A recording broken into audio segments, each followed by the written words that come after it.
Hello everyone, welcome back to my channel. This will be the fourth video on electrostatics, and in this video I'm going to talk about the electric dipole. So what is an electric dipole?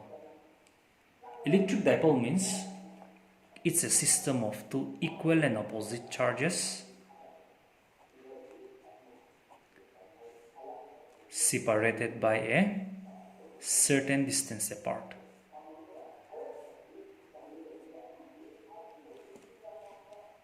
So consider 2-point charges minus q, which is placed at A, plus q, which is placed at B, separated by a distance 2a apart. So a system of two equal and opposite charges separated by a certain distance is known as electric dipole, where the length AB, which is equal to twice of A, is called the length of the dipole. Now, electric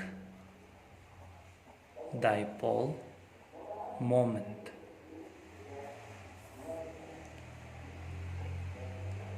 Electric dipole moment, it is defined as the product of either charge and the length of the electric dipole. So electric dipole moment is denoted by P, suppose vector P. So electric dipole moment is defined as the product of either charge and the distance between the two charges. So the SI unit of electric dipole moment is Coulomb meter. Now we will derive a relation. We'll derive an expression for the electric field on axial line of an electric dipole. Consider an electric dipole consisting of charges minus q and plus q separated by a distance 2a apart and placed in free space. Let P be a point on the line joining the two charges or axial line, and this point P is placed at a distance r from the, let's say, from the center of the dipole. Okay, the point P is placed at a distance r from the center of the dipole. Now, the electric field at point P will be the resultant of electric fields due to point A and due to point B. So the electric field at this point P due to charge minus q at A will act along this direction. So this is your EA, because we know that the electric field due to a point negative charge acts radially inwards. That is, the electric field will act towards the direction of the source charge. And the electric field at this point B due to charge plus q at B will act along this direction. So EB. Because we know that the electric field due to a point positive charge acts radially outwards. So the resultant electric field at this point P will be the resultant of the electric fields EA and EB. Now, we know that the electric field at any point due to a charge plus q, which is placed at a distance r from it, is given by 1 by 4 pi epsilon naught into q by r square. This is the expression for the electric field at any point placed at a distance r from it. So the electric field at the point P due to charge minus q at A will be given by EA is equal to, I'm considering only the magnitude, so I will write 1 by 4 pi epsilon naught into q by square of the distance, that is distance of this point P from charge minus q at A is AP. So square of this distance.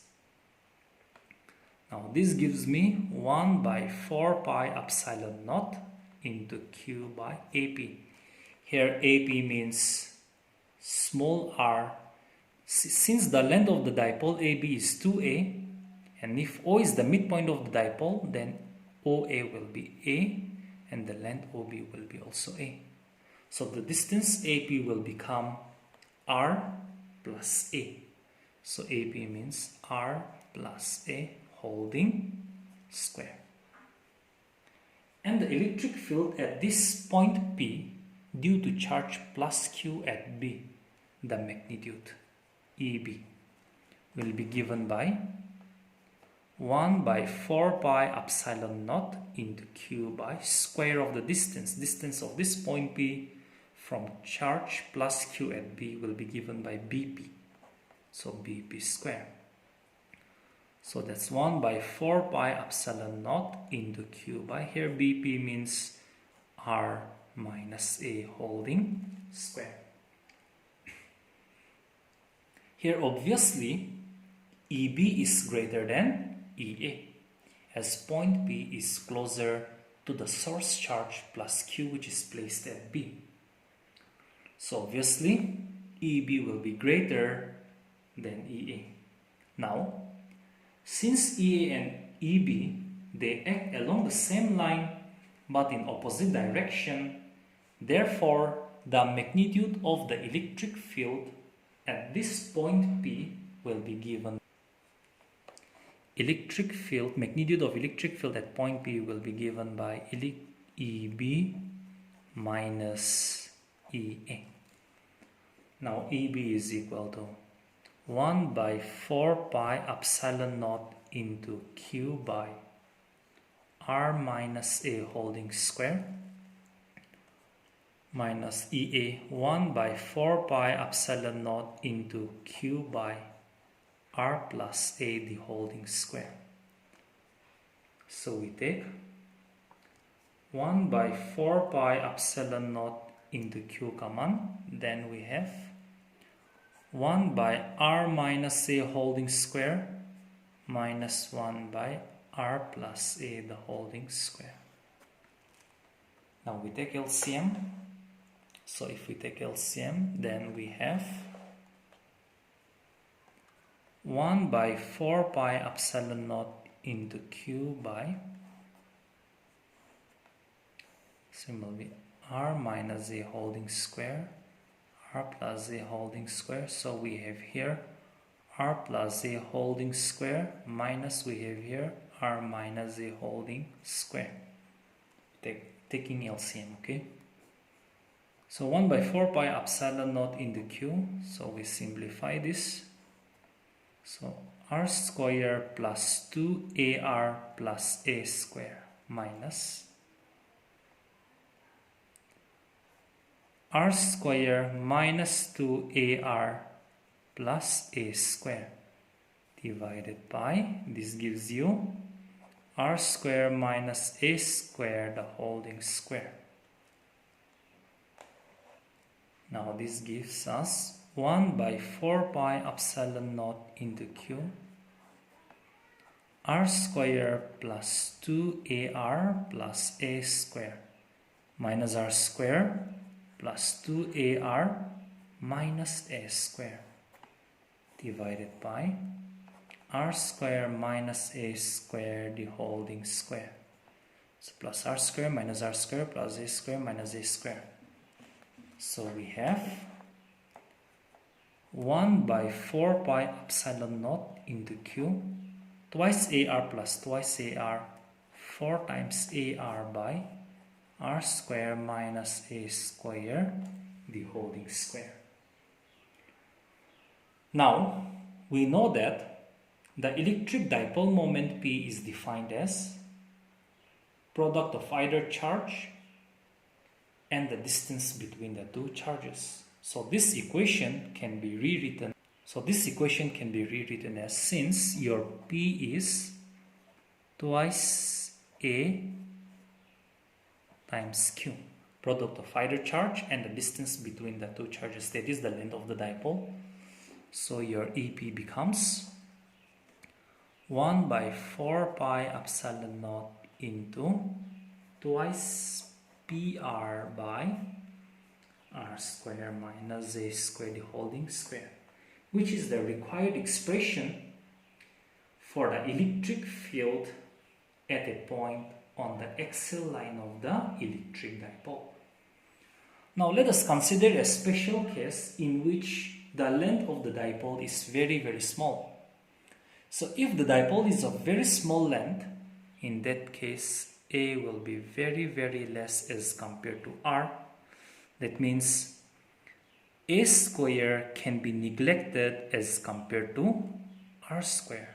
So in that case, your electric field at point P will become 1 by 4 pi epsilon naught into twice PR by R square, the whole square, that's R to the power 4, which gives us 1 by 4 pi epsilon naught into twice P by R cube. So this is also the required expression if the dipole is of very small length. The next one, let us find out the electric field on equatorial line of an electric dipole. So consider an electric dipole consisting of charges minus Q placed at point A plus Q placed at point B, separated by a distance to A and placed in free space. Now let P be a point on the equatorial line, that is right bisector of the line of the length of the dipole, which is at a distance r from the center of the dipole. Now the electric field at this point P, due to the charge minus Q at A, will act along this direction, because the electric field due to a negative charge acts radially inwards, that is towards the negative charge. So EA will act along this direction. And the electric field at point P due to charge plus Q at B will act radially outwards, so it will act along this direction. So this is your EB, because the electric field due to a positive charge acts radially outwards.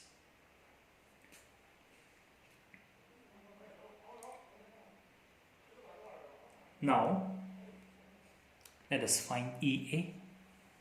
So EA, electric field at point A, will be 1 by 4 pi epsilon naught into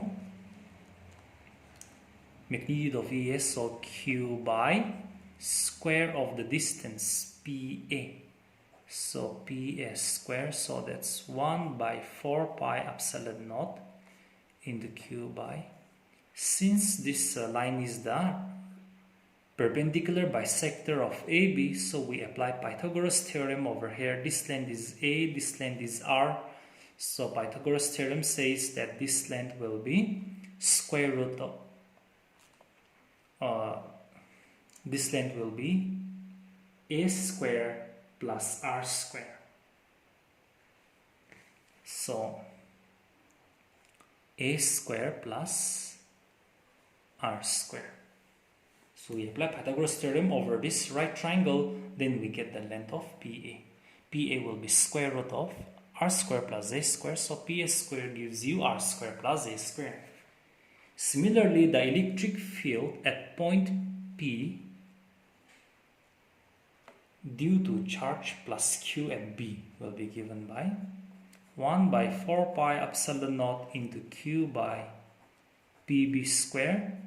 That gives you 1 by 4 pi epsilon naught into Q by applying Pythagoras theorem over this right triangle, we get PB square to be R square plus A square. Now To find out the resultant electric field at point P, we represent EA and EB by two adjacent sides. That is, this PL, this EA can be represented by the side PL. So let this length be PL, and this EB can be represented by a side. Let us say this is equal to PM. Okay, and we can complete a parallelogram.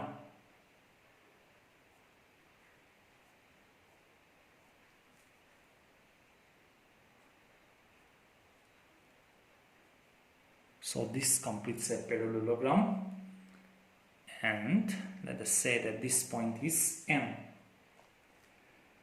Now, to find the resultant electric field at P, we represent EA and EB by two adjacent sides PL and PM of a parallelogram, that is PM and L. Then the diagonal of the parallelogram PN represents the resultant electric field.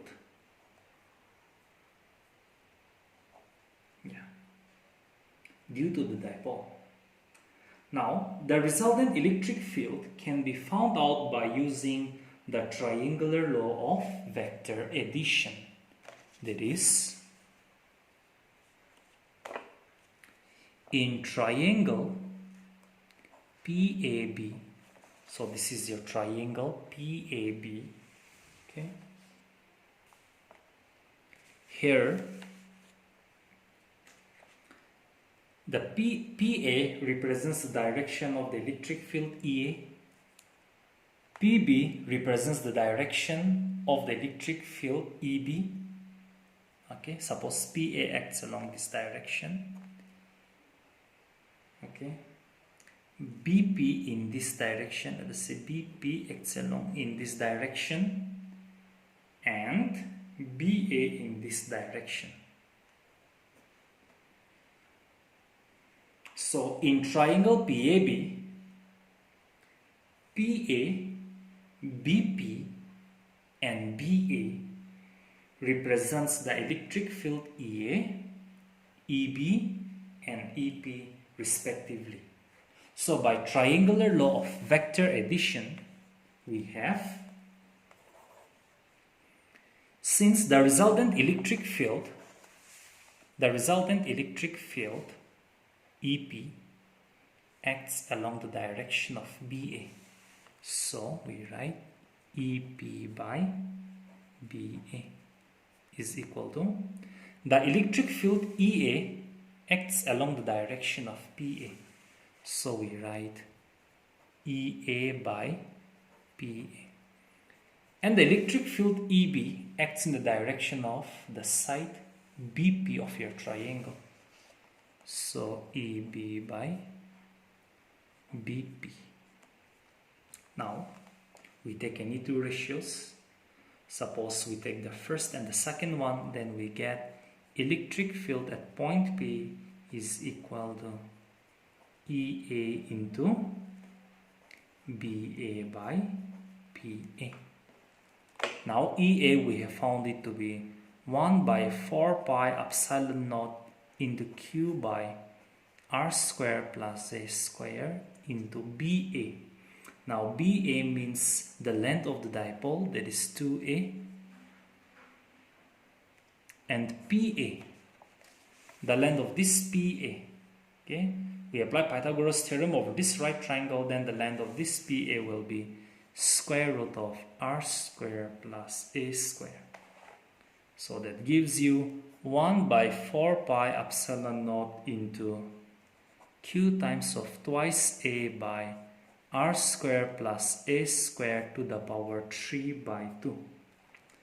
Now we know that the electric dipole moment P is given by product of either charge and the length of the dipole.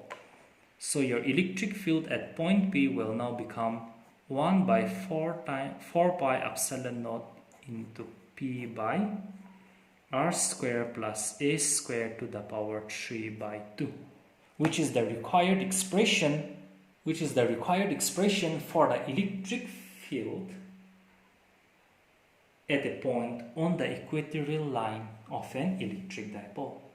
Now, in case if the dipole is of very small length, then A will be very, very less than R. In that case, the square of A can be neglected as compared to R square. So in a special case, your electric field at P will be 1 by 4 pi epsilon naught into P by R square to the power 3 by 2, which gives you pi epsilon naught into P by R cube. So which is the required expression.